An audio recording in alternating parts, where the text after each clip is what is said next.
Bonjour, voici la lecture du chapitre 9. Des ponts pour les singes hurleurs. Je comprends le problème, nous dit Brigitte. Les hurleurs ont besoin d'un pont ici. Daniel lui demande « Un pont ?» Brigitte explique que les hurleurs ont besoin des ponts. Ils ont besoin des ponts verts qui sont construits avec des cordes. Les ponts verts ressemblent aux arbres. Quand les hurleurs ont des ponts verts, ils ne touchent pas les câbles électriques. Je veux construire des ponts pour les hurleurs. Mais la corde coûte beaucoup d'argent et il est difficile de construire les ponts. Daniel invite toute sa classe au restaurant. Daniel explique le problème. Les singes hurleurs à Montjoly ont un problème. Ils touchent les câbles électriques. Ils touchent les câbles électriques et ils tombent par terre. Ils meurent ou ils ont des blessures.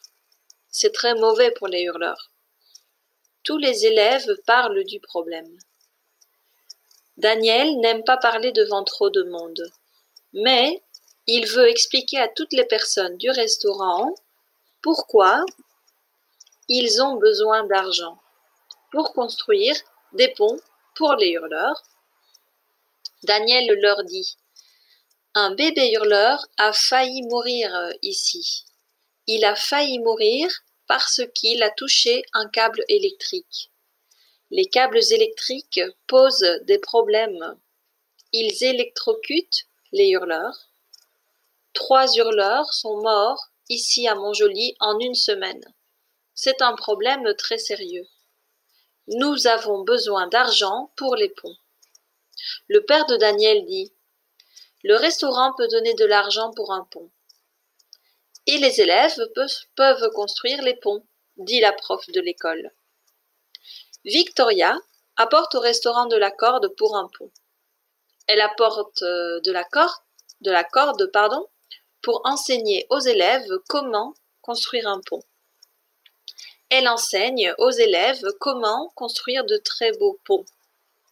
Tous les élèves travaillent sur la construction des ponts. Les adultes les aident. Victoria dit à tout le monde « Parfois, les hurleurs n'utilisent pas les ponts tout de suite. Parfois, les hurleurs n'utilisent pas les ponts pendant plusieurs mois. Parfois, ils n'utilisent pas les ponts pendant 1 an. » Daniel leur dit « Il y a quelque chose d'autre qui est très important. » Mais Daniel ne parle pas avec une voix très forte. Il parle doucement. Daniel dit à tout le monde « Attention, s'il vous plaît, c'est très important de ne pas donner à manger aux hurleurs. Les hurleurs mangent les fruits et les fleurs des arbres de Montjoly. » Tout le monde écoute Daniel. Pendant le reste de la journée, les parents vont au magasin pour acheter de la corde et les élèves et leurs parents construisent des ponts pour les hurleurs.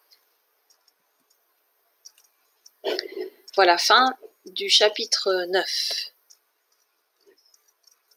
Avant-dernier chapitre.